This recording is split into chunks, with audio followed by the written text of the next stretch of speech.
we had a machine, we consumed an acre an hour, and it was easy. It's widely known that we're one of the fastest growing cities.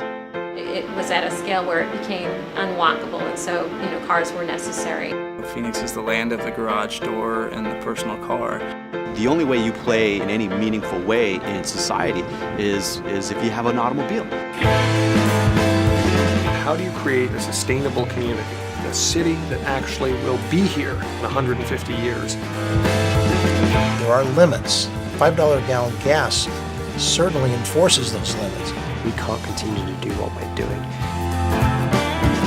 Now there's a whole team of people who would say people move to Arizona for a single family home, and I would counter by saying that's all we've offered them well.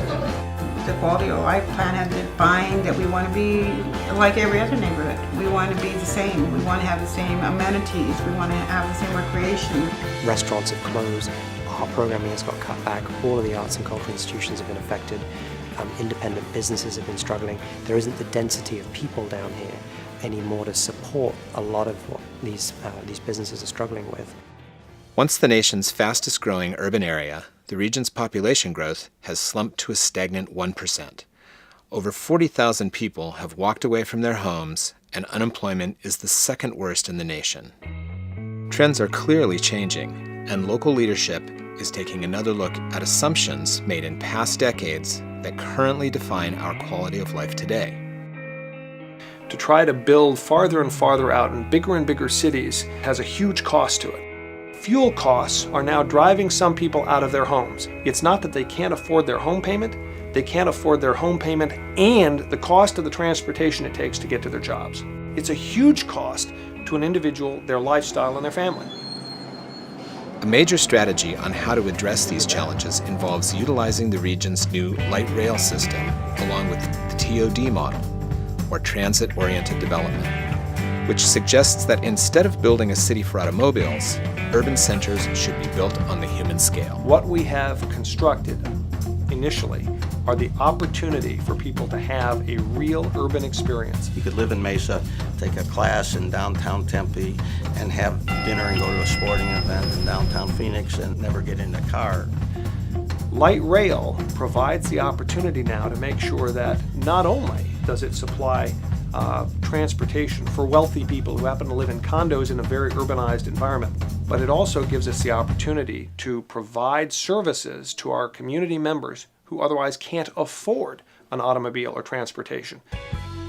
You're starting to see mixed use that will incorporate everything so that in theory, if you never wanted to leave your neighborhood, you can do shopping, you can do sports, you can do cultural, you can do living, you can do business, all within the same couple of blocks.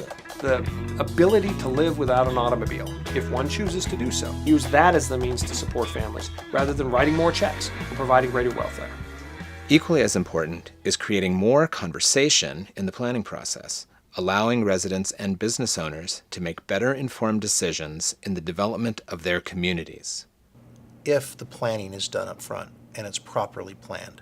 The beauty of the type of urban development that you can create around transit is that it does attract a wide range of people, which means that there are a wide range of opportunities to be had.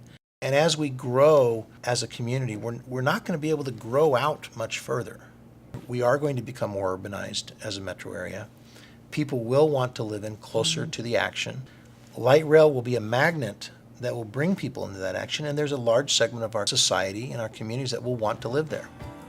An oversupply of master-planned suburban housing in leapfrog developments has left vacant and blighted properties all over the valley, which are now being seen as potential for infill developments to revitalize neighborhoods with homes, parks, shopping, and local schools, closer to transit and other amenities that might sustain a more desirable quality of life.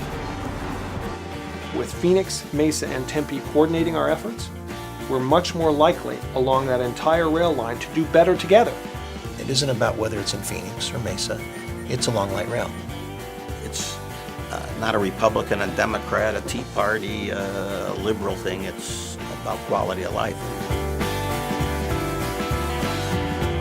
The system exists, it's functioning, it's successful, and people are just now realizing that the opportunity is real.